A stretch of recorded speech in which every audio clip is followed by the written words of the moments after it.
Bonjour, c'est Gigal. Alors aujourd'hui, je vais vous parler de la vérité de Math sur le passé pour notre futur.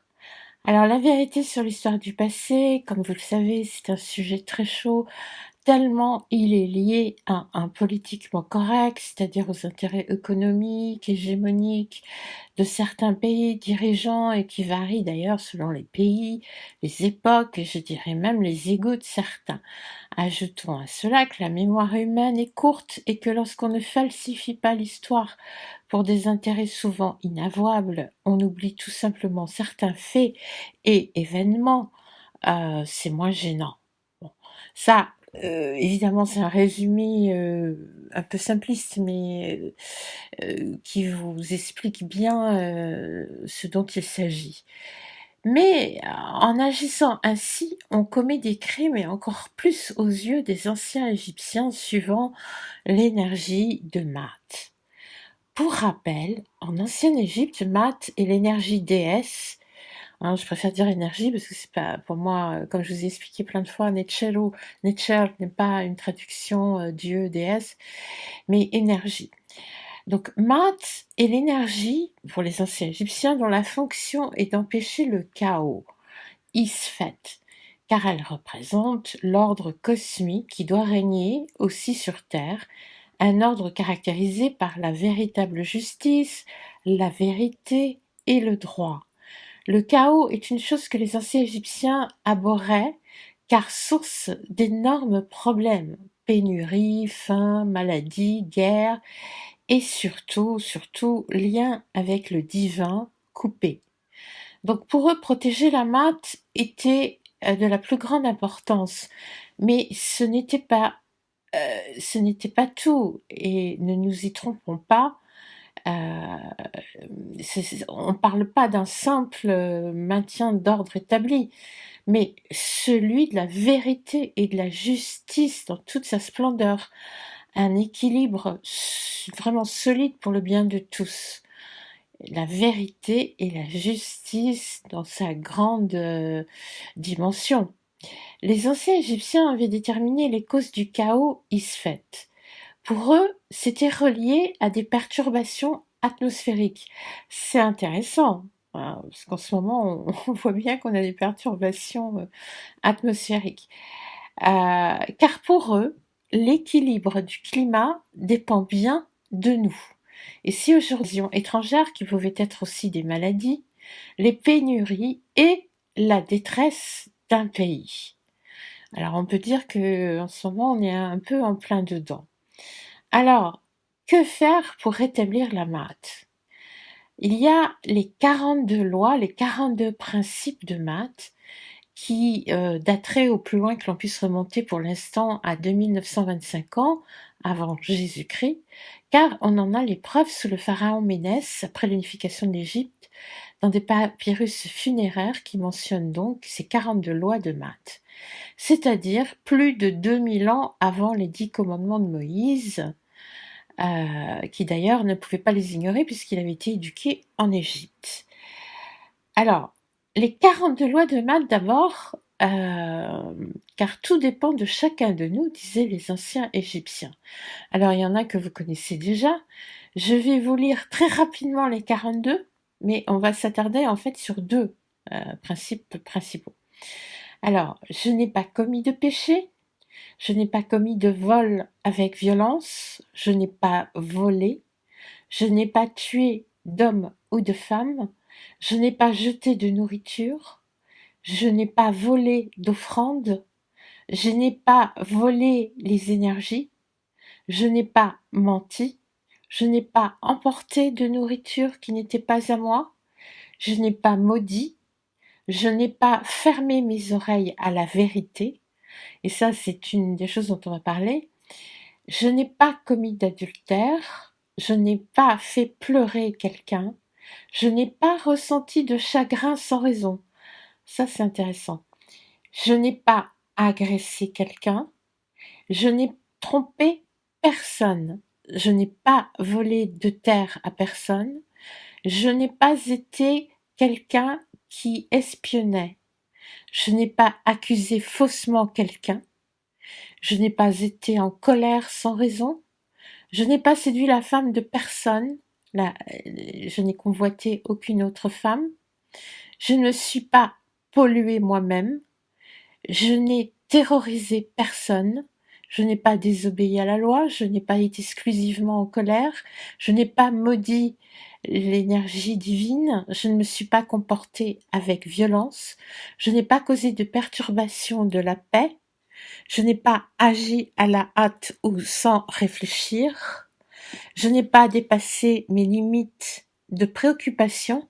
Ça aussi c'est intéressant, hein, c'est-à-dire ne pas s'en faire trop. Je n'ai pas dépassé mes limites de préoccupation. Je n'ai pas exagéré mes paroles en parlant. Je n'ai pas travaillé mal. Je n'ai pas utilisé de mauvaises pensées, de paroles ou d'actes. Je n'ai pas pollué l'eau. Je n'ai pas parlé avec colère ou arrogance. Je n'ai pas maudit quelqu'un dans la pensée, ni en mots, ni en actes. Je ne me suis pas placée sur un piédestal. Je n'ai pas volé ce qui appartient à la divinité. Je n'ai pas volé ou mérespecté un défunt.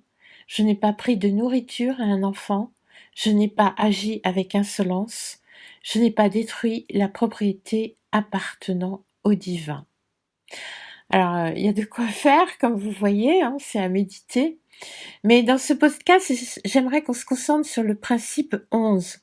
Je n'ai pas fermé mes oreilles à la vérité. Et au principe 16, je ne trompe pas les gens. Et bien sûr, le 8, je n'ai pas menti. Toutes ces choses difficiles à suivre quand on souhaite travestir la vérité de l'histoire, et combien de fois vous tous avez-vous pu le constater. Le problème, c'est que lorsqu'on ment sur un fait, un événement du passé ou présent, c'est que tout le futur c'est alors tout le futur que l'on configure autrement. C'est de ça dont voulaient nous avertir les anciens Égyptiens, pour qui il était primordial de ne pas toucher la vérité d'un fait, ni né dans notre ligne de temps, un fait historique par exemple, je dirais même encore plus pour un fait historique, car si on le touche, le retouche, l'oblitère, même, on embarque l'humanité entière dans une autre ligne de temps, celle-ci chaotique. Je sais que vous en connaissez des exemples en multitude, rien que dans notre histoire de France, de faits occultés, d'événements inexpliqués ou modifiés pour la politique, l'intérêt de certains. J'en sais quelque chose quand j'ai annoncé les découvertes archéologiques du docteur Sade avec les nouvelles datations démontrant d'une plus grande ancienneté de la civilisation égyptienne, et pourtant ce sont des faits matériels.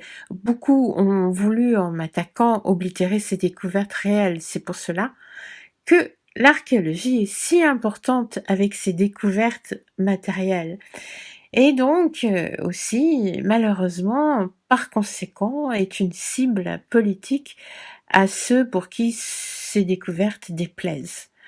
Et comme on est dans une période de Noël, on est en droit de s'interroger par exemple sur le fait qu'on ne parle pas des nombreuses découvertes de type celte en Galilée, comme l'énorme dolmen Galgal en Haute-Galilée. Imaginez un énorme dolmen vieux de 4000 ans et énorme avec beaucoup d'inscriptions. Et en fait, il y a à peu près 400 structures celtes mégalithiques découvertes en Galilée et dans la vallée du Jourdain, ce pays de Galilée qui aurait subi plusieurs migrations helléno-nordiques. Et ces migrations auraient eu lieu dans la région de 2700 avant Jésus-Christ à 1200, puis avant Jésus-Christ, puis vers 278 avant Jésus-Christ.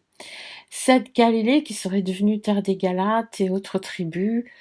D'ailleurs, si on regarde l'historien Flavius Joseph, les Galiléens, pour eux, les Galiléens étaient des grands travailleurs et belliqueux et tenaient tête aux populations voisines qui les harcelaient. Les Galiléens étaient méprisés, dit Wikipédia, et étaient des insoumis. Ils subirent plusieurs occupations, dont la romaine, et beaucoup de luttes par l'épée pour leur indépendance. Alors, comme on est dans la période de Noël, Jésus venait de Galilée, et quand il se rendit vers Jean-Baptiste pour être baptisé, apprenant la mort tragique, ça a été en Galilée, puis après, quand il a appris la mort tragique du Baptiste, il s'est retiré en Galilée. C'est au bord de la mer de Galilée, au lac de Tibériade, qu'il appela son premier apôtre, le pêcheur André. C'est en Galilée qu'il renouvela à ses disciples l'annonce de sa passion. Et les foules disaient que c'est lui, le prophète Jésus, celui de Nazareth en Galilée. Après la Sainte Seine, il a dit « Je vous précéderai en Galilée ». Après la résurrection, l'ange dit aux saintes femmes galiléennes « Il s'est relevé des morts, et voici qu'il vous précède en Galilée ». Quant aux 11 disciples, ils allèrent en Galilée sur la montagne que leur avait désigné Jésus, et l'ayant vu, ils se prosternèrent. Alors, en hébreu, Galilée, l'île Agoïm HaGalil, le cercle des païens, le cercle des étrangers, c'est dans l'Ancien Testament, dans le livre de Maccabée, dans le sens de région des étrangers. En araméen, c'est Galila, et c'est bien là, en Galilée, que l'histoire chrétienne dans le Nouveau Testament situe l'origine de la famille de Jésus. Voilà, et les 3 premiers évangiles sont consacrés à ses activités dans cette région. Alors, est-ce que pour autant Jésus le Galiléen serait un chef d'insoumis, un chef de descendants galates? C'est à voir. Personnellement, je ne sais pas, je ne m'occupe pas de ce domaine, mais en tout cas, démêler le vrai du faux semble important. Bien des questions et des recherches à faire pour ceux qui voudront clarifier tout cela. En tout cas, ça expliquerait bien des choses. Comment il se heurta à l'opposition tenace de tous les chefs de tous les partis unis contre lui à Jérusalem, alors qu'en Galilée, il reçut l'accueil chaleureux de tout le peuple. Cela pourrait expliquer aussi pourquoi on cacha les manuscrits de la Mère morte. Oui, pourquoi les cacher comme l'évangile de saint Thomas, un Nag Hammadi en Égypte, et on en retrouve encore. Pourquoi ça expliquerait aussi, enfin en tout cas ça éclairerait aussi le fait de pourquoi la France est réputée comme fille aînée de l'Église. Parce que ça on ne nous l'explique pas. Pourquoi Marie-Madeleine serait venue en France, même si c'est considéré comme une légende? Alors si c'est une légende, pourquoi son tombeau à la Sainte-Baume est gardé par les dominicains? Pourquoi autant de reliques en France, etc. Alors je ne sais pas si vous savez, mais il y a un nombre incroyable de reliques en France. Vous avez la couronne d'épines, qui est un reliquaire de la Sainte-Chapelle, qui est gardée à Notre-Dame de Paris depuis 1806.